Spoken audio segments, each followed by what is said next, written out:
आप देख रहे हैं अपना बिहार और आपके साथ मैं हूं विवेक। सबसे पहले बात इतिहास के नए अध्याय की जो आज भारत के इतिहास में जुड़ गया। राष्ट्रपति चुनाव में द्रौपदी मुर्मू ने बड़ी जीत हासिल की और जीत के बाद प्रधानमंत्री नरेंद्र मोदी और जेपी नड्डा नवनिर्वाचित राष्ट्रपति द्रौपदी मुर्मू से मिलने उनके घर पहुंचे। प्रधानमंत्री मोदी ने द्रौपदी मुर्मू को गुलदस्ता भेंट किया और जीत की बधाई दी। पीएम मोदी के साथ बीजेपी अध्यक्ष जेपी नड्डा भी थे और गृह मंत्री अमित शाह ने भी जीत के बाद द्रौपदी मुर्मू से मुलाकात की है और उन्हें बधाई दी है। तो ये दो तस्वीरें हम आपको दिखा रहे हैं। गृह मंत्री अमित शाह ने भी बधाई दी और इससे पहले जो सबसे पहली तस्वीर आ जाए उसमें हम आपको दिखा रहे हैं कि प्रधानमंत्री नरेंद्र मोदी और जेपी नड्डा दोनों ही पहुंचे द्रौपदी मुर्मू के घर, उन्हें बधाई दी। और इससे पहले हम आपको बताएं कि पीएम ने इस जीत पर ट्वीट भी किया था। तो अगली राष्ट्रपति होंगी और अगली राष्ट्रपति को बधाई देने के लिए, जीत की बधाई देने के लिए प्रधानमंत्री पहुंचे और गृह मंत्री अमित शाह पहुंचे। ट्वीट क्या किया प्रधानमंत्री ने, ये भी देखिए। लिखा उन्होंने, श्रीमती द्रौपदी मुर्मू जी का जीवन, उनके शुरुआती संघर्ष, उनकी समृद्ध सेवा और उनकी अनुकरणीय सफलता प्रत्येक भारतीय को प्रेरित करती है। वो हमारे नागरिकों, विशेष रूप से गरीबों और दलितों के लिए आशा की किरण बनकर उभरी हैं।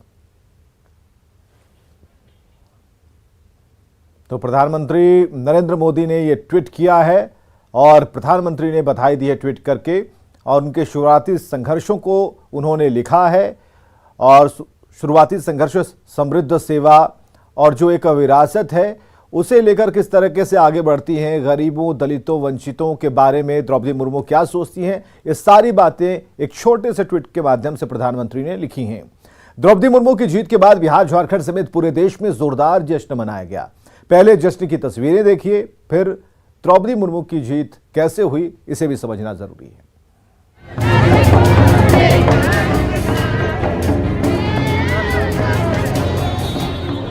पारंपरिक गीत गाए जा रहे हैं।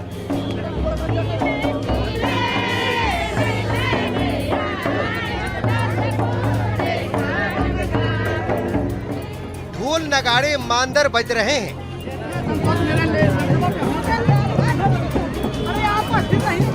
सड़कों पर आतिशबाजी,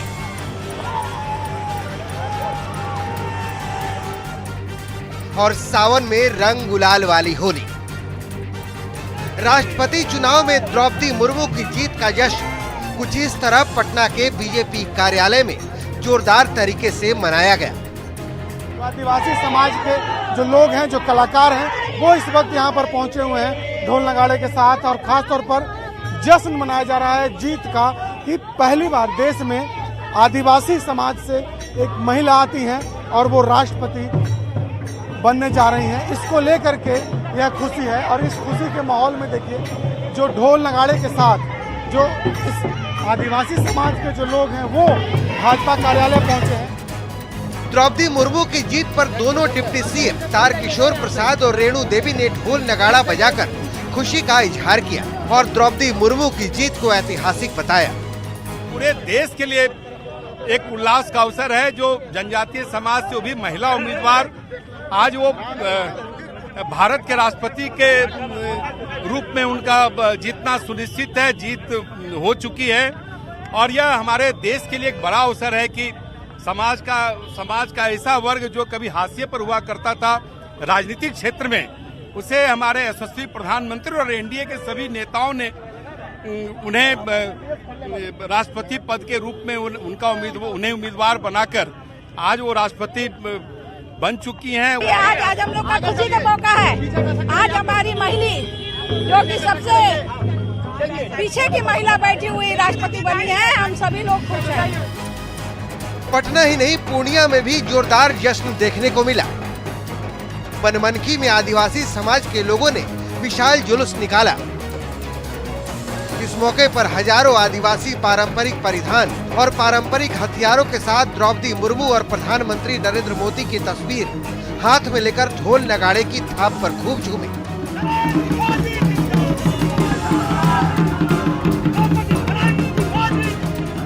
द्रौपदी मुर्मू 15वीं राष्ट्रपति बनने जा रही है। इसको लेकर आप देख सकते हैं कि बनमनखी के जो आदिवासी समुदाय है उसमें काफी उत्साह की लहर है।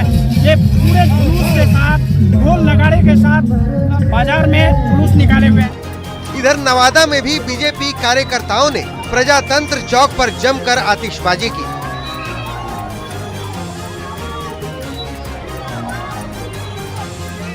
और एक दूसरे को मिठाई खिलाकर खुशी का इजहार किया।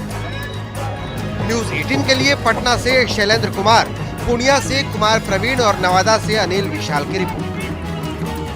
देश में पहली बार आदिवासी राष्ट्रपति चुने जाने पर आदिवासी इलाकों में खुशी का माहौल है। पीरपैंती के बीजेपी विधायक ललन पासवान आदिवासी वेशभूषा में ढोल नगाड़े बजाकर नाचते दिखे। ये तस्वीरें हम आपको दिखा रहे हैं। ये आदिवासी समाज के साथ एमएलए का जश्न है, उसकी तस्वीरें हैं। और जो आदिवासी नृत्य है वो आज हर जगह ऐसी ही तस्वीरें आई। मांदर की थाप और आदिवासी प्रतीक लेकर के लोग नाच रहे थे, झूम रहे थे। और सबसे बड़ी बात कि एमएलए जो विधायक हैं वो इनके साथ थे।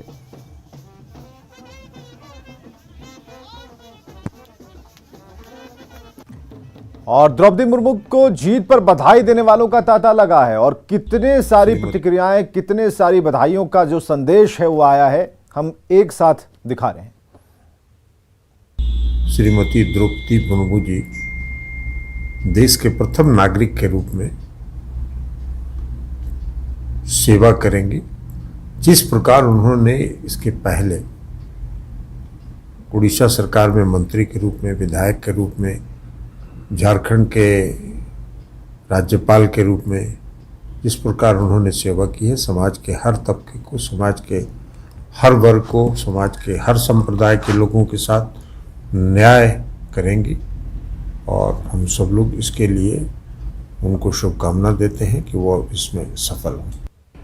शिक्षक के रूप में कार्य करना, उड़ीसा सरकार में कार्य करना और उसके बाद उड़ीसा में सर्वश्रेष्ठ विधायक का पुरस्कार जीतना, उड़ीसा सरकार में मंत्री बनना, उसके पश्चात झारखंड में राज्यपाल बनना और आज देश के सर्वोच्च पद पर आसीन होना, यह बताता है कि भारत का लोकतंत्र इतना जीवंत है। द्रौपदी मुर्मू जी भी, महामहिम द्रौपदी मुर्मू जी भी एक इतिहास बनाएंगी और भारत जो अपने आप में दुनिया का सबसे सशक्त देश के रूप में स्थापित होने के लिए मेहनत कर रहा है, उसमें उनका भी कार्यकाल एक मील का पत्थर साबित होगा। 15वां राष्ट्रपति हुई हैं और बहुत अच्छे मार्जिन वोट से जीती हैं और ये देश का सौभाग्य है। 135 करोड़ की आबादी पूरे देश में, सभी लोगों का नज़र राष्ट्रपति चुनाव के परिणाम पर था। और माननीय प्रधानमंत्री जी को मैं तहे दिल से धन्यवाद करता हूँ, बधाई देता हूँ कि उनकी सोच, उन्होंने जो करिश्मा करके दिखलाया पूरे देश में। आज भारत के अंदर जिस तरह से लोगों ने उनको समर्थन किया है, दल की सीमाओं को तोड़कर सभी के मन के अंदर जो भाव आया है, ये राष्ट्र को सशक्त और मजबूत बनाएगा। हमारी शुभकामना और बधाई है। नए 21वीं सदी के राष्ट्र में इनकी बड़ी भूमिका होगी और देश के लोग इनके नेतृत्व में गौरवान्वित महसूस करेंगे। द्रौपदी मुर्मू के राष्ट्रपति बनने पर मैं उनको बधाई देता हूँ। यह जीत शानदार जीत रही है और इस जीत से स्पष्ट हो गया है कि लोकतंत्र की जड़ें इस देश में कितनी गहरी हो गई है। लोकतांत्रिक प्रक्रिया के माध्यम से राष्ट्रपति के पद पर द्रौपदी मुर्मू का पहुंचना यह साबित करता है कि इस देश में लोकतंत्र के प्रति आस्था लोगों की। बढ़ते हैं आगे। भारत नेपाल सीमा से बड़ी खबर है। विराटनगर से यूरेनियम बरामद किया गया है। 2 किलोग्राम यूरेनियम बरामद किया गया है। यह बड़ी खबर। हालांकि इसके साथ गिरफ्तारियां भी हुई हैं। यूरेनियम के साथ 15 लोग गिरफ्तार किए गए और सभी के भारत आने की संभावना थी। तो अररिया से भारत आने की संभावना जताई जा रही है। जोगबनी सीमा से भारत आने की यह कोशिश की गई। 2 किलो यूरेनियम बरामद किया गया है। भारत नेपाल सीमा से बड़ी खबर। और ये वो चेहरे हैं 15 लोगों के जिन्हें पकड़ा गया है। इस 15 किलो यूरेनियम के साथ। और सबसे बड़ी बात कि अररिया को इन्होंने दरवाजा बनाया था। अररिया से भारत में प्रवेश की संभावना जताई जा रही है। जोगबनी सीमा से भारत आने की संभावना थी। बड़ी खबर इस वक्त की हम आपको बता रहे हैं भारत नेपाल सीमा से, जहां 2 किलो यूरेनियम बरामद किया गया और इसके साथ 15 गिरफ्तार किए गए। अमित, बहुत बड़ी खबर है। बिल्कुल विवेक, ये काफी बड़ी खबर है क्योंकि दो देश के बीच का मामला है और जिस तरह से बिहार में खासतौर पे फुलवाड़ी मॉड्यूल जब से काम कर रहा है तब से जो सीमा पे चौकसी बढ़ा दी गई है। और इसी क्रम में नेपाल पुलिस को इनपुट मिले थे कि नेपाल में एक होटल है जहां पे, विराटनगर में एक होटल है जहां पे कुछ लोग ठहरे हुए हैं और भारत से उनका ताल्लुकात है और वो इस्तेमाल होता है, उसकी खरीदारी करने के लिए आए हैं यहाँ पे। और उसी दौरान जो नेपाल पुलिस है उसने ये सूचना इंडिया बॉर्डर पे जो एसएसबी के जो जवान है, जो अधिकारी है बिहार पुलिस के, उनसे, भारत पुलिस के, उनसे संपर्क साधा और फिर संयुक्त रूप से ये कार्रवाई की गई। इधर जो लोग हैं जिसके बारे में जानकारी मिली थी उनके नाम और पते का सत्यापन किया गया और फिर होटल में छापेमारी की गई। छापेमारी के दौरान 2 दिनों की ये कार्रवाई है। बताते चले हम दर्शकों को कि ये भी महत्वपूर्ण जानकारी है कि 2 दिनों की कार्रवाई है। कल और आज मिलाकर के 15 लोग गिरफ्तार किए गए हैं। लगभग 2 किलो यूरेनियम जो है वो बरामद किया गया है। और जो जानकारी मिल रही है कि ये यूरेनियम जो है इससे विस्फोटक बनाए जाने थे और इसी फिराक में ये लोग लगे हुए थे कि इसे किसी भी तरह से चोरी छुपे भारत में लेकर प्रवेश हो जाए और फिर अपने जो मंसूबे होंगे या जिस तरह की भी मंसूबे थे उसमें ये कामयाब होना चाहते थे। लेकिन नेपाल पुलिस को इसकी भनक लग गई और फिर ये 15 लोग जो है वो गिरफ्तार में हैं, जिनकी तस्वीर भी हम दर्शकों को दिखा रहे हैं। और अब आगे की जो कानूनी कार्रवाई है वो की जाएगी। विस्फोटक अधिनियम के तहत कार्रवाई की जाएगी। यूएपीए एक्ट लगेगा इन लोगों के खिलाफ। साथ ही साथ जो भारत नेपाल सीमा पे जो है संधवारी करने का है, गुप्त तरीके से विस्फोटक लेकर दाखिल होने का मामला है, उसमें भी इन लोगों के ऊपर कार्रवाई की जाएगी। बहुत बड़ी खबर है अमित, बहुत बहुत शुक्रिया तमाम जानकारियों के लिए। भारत नेपाल सीमा से बड़ी खबर हम आपको बता रहे हैं। 2 किलोग्राम यूरेनियम और उसके साथ 15 लोगों की गिरफ्तारी। दानापुर से गिरफ्तार संदिग्ध मरगूब आलम से 48 घंटे पूछताछ के बाद उसे कोर्ट में पेश किया गया।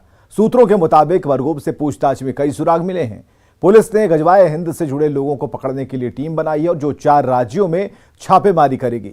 मरगूब से एटीएस, एनआईए, आईबी और रॉ ने पूछताछ की है और जरूरत पड़ने पर केंद्रीय एजेंसी उसे रिमांड पर ले सकती है। बाहुबली अनंत सिंह को कोर्ट ने एक और मामले में 10 साल की सजा सुनाई है। 30 दिन के भीतर अनंत सिंह को दूसरी बार 10 साल की सजा सुनाई गई और इसके बाद उन्होंने जज पर ही सवाल उठाते हुए विवादित बयान दे डाला। बाहुबली अनंत सिंह को एक और सजा। पहले AK-47, अब इंसास केस में 10 साल की सजा। 30 दिनों में दूसरी सजा से बौखलाए अनंत सिंह। सजा के ऐलान पर जज पर आपत्तिजनक बयान।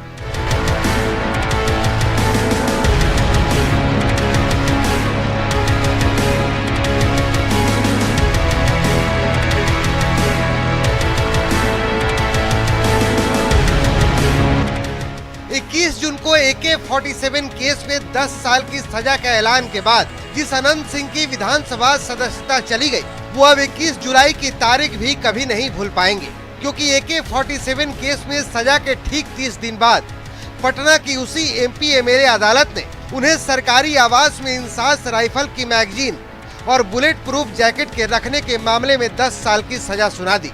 सजा के ऐलान के बाद कोर्ट से बाहर निकले अनंत सिंह ने न सिर्फ फैसले पर सवाल उठाए, बल्कि जज को लेकर भी आपत्तिजनक बयान दे डाला। 10 साल की सजा हुई है आपको? हाँ, हुआ है। आगे क्या अपील करेंगे इस मामले में? जरूर करेंगे। क्या लगता है कि जानबूझकर फंसाया गया आपको? जो कह रहे हैं कि सरकार का जज है था, हाँ, गलत था। हाँ, आपको कोर्ट पर न्याय पर भरोसा है, हाँ, सगरो न्यायालय है, हाँ, न्यायालय भरोसा में सुप्रीम कोर्ट तक जाएंगे, हाई कोर्ट तक जाएंगे।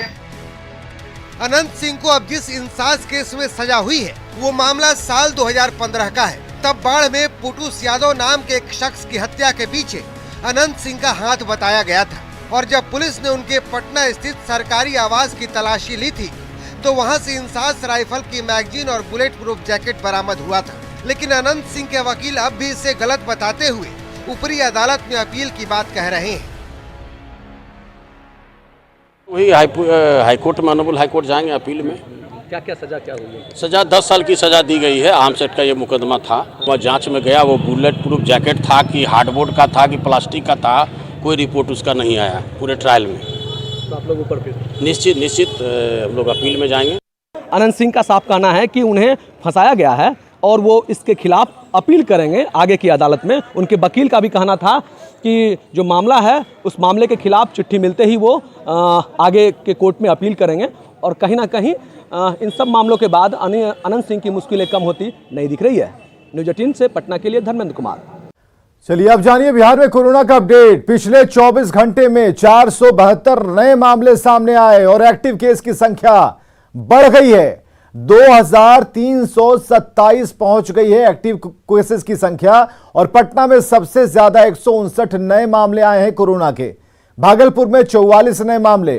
तो आज का जो अपडेट है हम आपको बता रहे हैं कोरोना का अपडेट। बिहार में कोरोना का बढ़ता हुआ ग्राफ और 24 घंटे में 472 नए मामले सामने आए हैं और यह आंकड़ा अब बढ़ गया है और 2500 के करीब पहुंचने को है।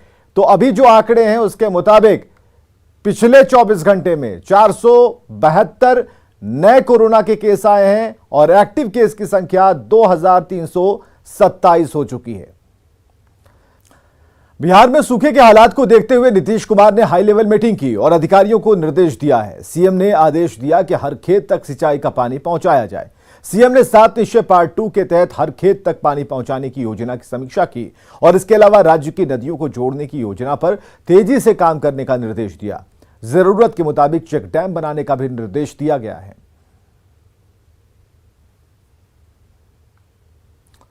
और आगे देखिए जोहार झारखंड।